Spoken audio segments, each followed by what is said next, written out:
All right, Mary Kay Cabot. She's a Hall of Famer. She's a Bill Nunn Award winner. She joins us on the 38 guest on the show today. I'll put Mary Kay as a top 50 Brown. Absolutely. Yeah. Mary Kay. Is Baker Mayfield was ranked number 38 in the history of the Tampa Bay Buccaneers, number 38 of their all-time greatest players by the organization. Do you believe that Baker Mayfield is 38th or higher with the Cleveland Browns since 1946 to now? That's a great question. I would have to probably give it a little bit more thought, but considering that he did lead the Browns to the playoffs, was their number one overall pick, and as you mentioned, beat the Steelers in the playoffs, I think there's a lot to be said for that. So I think a case can be made. Damn it. All right, fine. May this guy on the internet's right. Twitter Actions brought to you by Scheib & Jewelers, Cleveland's premier jewelry store, by the way. All right, Mary Kay, do you want to start off with the Myles, or do we want to put away the Myles? What do you want to do? It's up to you. You're running the show. All right, were you dissatisfied with his non-answers yesterday then? Yes, I was. I think a very, very simple, I'm sorry, I shouldn't have done it, I made a mistake, and I won't do it again, would have sufficed. And I just think that would have been an easy thing to do and the right thing to do, because in my opinion, it's not his personal life that we're talking about here. It's other people being at danger. And I'm very grateful that no one has lost their lives because of any of these speeding incidents. I'm grateful that Myles hasn't, that his passenger didn't, and that nothing catastrophic happened when he did it again the other night. So a simple I'm sorry, I think, would have just done the job. Well, people are mad at us for even bringing it up, or for the media to even ask the question, which, of course, he knew the question was coming. But, don't we remember the head coach, Kevin Stefanski? It seemed like he was a little annoyed about having to even deal with, whether it was Myles Garrett or Shedeur Sanders in the speeding. Oh, absolutely. They've made it abundantly clear that they don't want their players speeding around at 100 miles per hour on the highways of Northeast Ohio. They don't want that. They don't want it because they know the end game. They know what can happen. And Myles already knows what can happen because it already happened to him. So it's not a huge deal. It's not something to come back at day after day after day. But the first time that you do talk to a player after an incident like this, especially everything that Myles has been through in this space, just a simple one-sentence answer, and then you move on. And I think as a media corps, we're pretty good about that. We're pretty good about, just letting a guy off the hook after that. That's what we did with Shedeur. We asked Shedeur about it. He handled it very well. He kind of didn't make light of it, but in his sort of trademark smiley kind of way, said that he's not even going to drive very much anymore. And he just owned it and acknowledged that it was an issue, and he moved on. And I thought that was an unfortunate approach by Myles, not to just say, my bad, won't happen again. Mary Kay Cabot joining us on the Fan Hotline. Kevin Stefanski, you have been sitting here on the phone while Lima and I have had very bitter arguments with each other, just waiting for us to ask you a question. But I had to agree with Anthony today. I think that Kevin did make a mistake in initially saying that it was a 4-quarterback race to be the starting quarterback of the Cleveland Browns, because I think he opened up the organization to criticism. Now that Joe Flacco is named the Week 1 starter, do you agree with Anthony when he says that the Cleveland Browns, or Kevin, made a mistake in saying it was an open competition to be the starter? Well, I don't have a huge problem with it in the beginning, because you never really know how a rookie is going to respond, how they're going to come into your football team, assimilate the offense, and how they will perform. I think you've already seen in that last game that there is something pretty special about Dylan's processing speed and how quickly he's picking things up.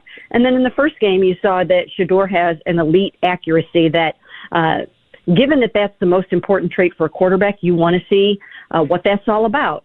And I don't think that you want these two young guys coming in thinking they don't have a chance to win the starting job, when the truth of the matter is all four of these quarterbacks, they bring something different to the table, and it's really just a matter of what the Browns were going to want to put out there in the early going of the season. The other thing is it brings out the best in everyone. Why not let Kenny and Joe have the feeling that these two young guys are pressing them? Why not let the two young guys think that they have a shot to beat out the two older guys? So in the very beginning, I didn't have a problem with it, but I felt it should have been wrapped up very, very quickly. And in essence, it was, because I think the minute that Kenny Pickett suffered the hamstring injury, at that point, I think it was Joe's job to lose. Mary Kay Cabot joining us here on the show. Are we going to be carrying 4 quarterbacks after next week, or could Kenny Pickett maybe find his way as the odd man out because of the injuries? I think that they will carry 4 quarterbacks heading into the season, and I've been saying that all along. I've said it. I wrote it as a column a long time ago, and it almost seemed like no one really wanted to believe me about that. I wanted to believe you, but I'm just saying I have to ask you the question again. That's all. No, that's okay.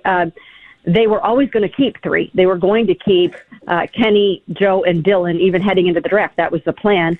And then Shedeur, when they decided to draft him in the 5th round, they want to develop him. They want to see what he's all about. And so I think they will keep all 4 of them. They'll have the 2 veterans. They'll have the 2 rookies. And I don't think that that's a huge problem to do that. And if someone makes them an offer that they can't refuse for one of these guys, sure, they'll listen. That's how the Browns operate. But I do think that there is strong sentiment for keeping all 4 right now. All right, Mary Kay, I have said, and don't feel bad at all if you need to call me out and say I am way off base, but I have kind of said recently, I think there are some people in that building who think the best quarterback there that could help them win the most is actually not Joe Flacco, it's not Shedeur, it's not Dylan Gabriel, it's Kenny Pickett. Do you believe that? He is the guy they went and got first, so somebody has got to like him. Well, that's another thing that I've been writing for a very, very long time about Kenny Pickett, that the Browns brought him in here to really challenge for that starting job and make a good run at it and be their bridge quarterback until one of their young guys was ready. So that was the plan. And if you remember, they didn't sign Joe until April 11th. So it was deep into free agency when they added Joe to the roster.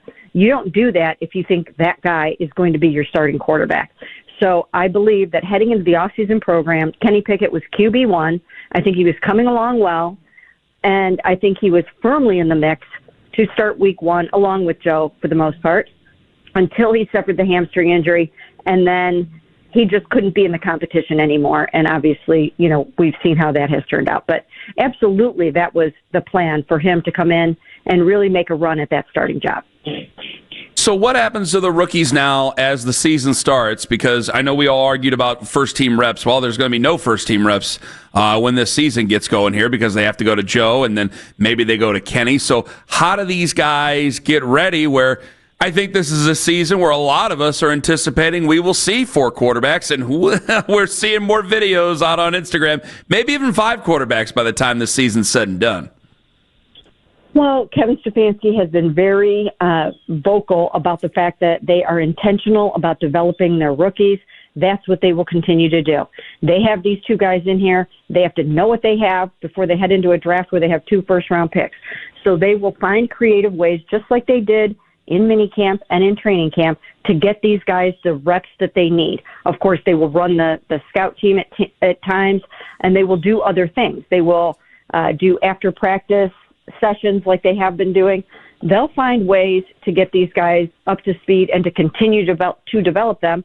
And then the rookies are going to have to take it upon themselves to do things on their own to make sure that they're ready to go when their number is called, which could be at some point in the second half of the season. So, I mean, they 2-spotted during minicamp and training camp that was using dual fields to get these guys extra reps.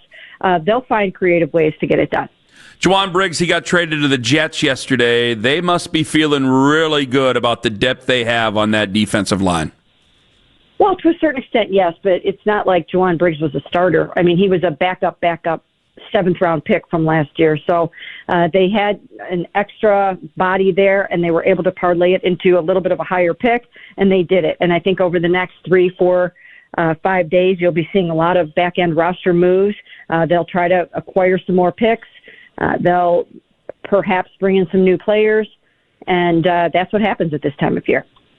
So we saw Isaiah Bond already at practice. He talked to the media, had no problem at least issuing a statement. What about Judkins at this stage? Why do you think he has not been able to iron something out with the Browns? It's hard to come by. That information right now is very, very hard to come by. The only thing that I know right now is that they just don't have the contract done yet. We know he's not signed. I know the league, the last time I talked to the NFL, they said they were still reviewing the matter. Then I talked to someone else who said they were hearing sort of through the grapevine that they did not think that Quinnshon would be disciplined by the NFL, but I don't know if that's true or not. Once again, everyone is very, very mum on the topic. The only thing that I know right now is that he doesn't have a contract, and until he has that contract signed, he won't be here. Are the Browns at all using his legal situation, which now is no longer a situation, are they using that as leverage in this negotiation? I'm sure there are discussions going on amongst the Browns, the NFL, the agent, to work this thing out.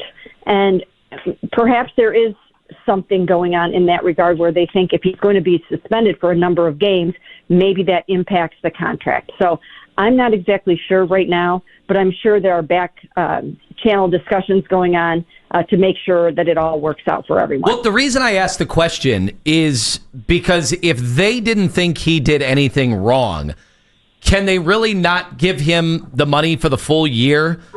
Or are they just saying, hey, it's whatever the NFL says?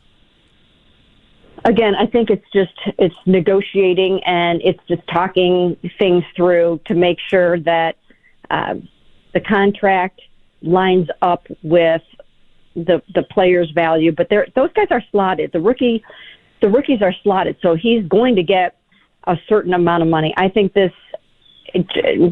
remember, those second-round picks wanted fully guaranteed contracts. Maybe they're haggling over that. I don't really know the answer to that yet, but there is some kind of a holdup at this point, it seems, with the contract. It shouldn't really be the amounts too much because, again, they're slotted. It's 11.3.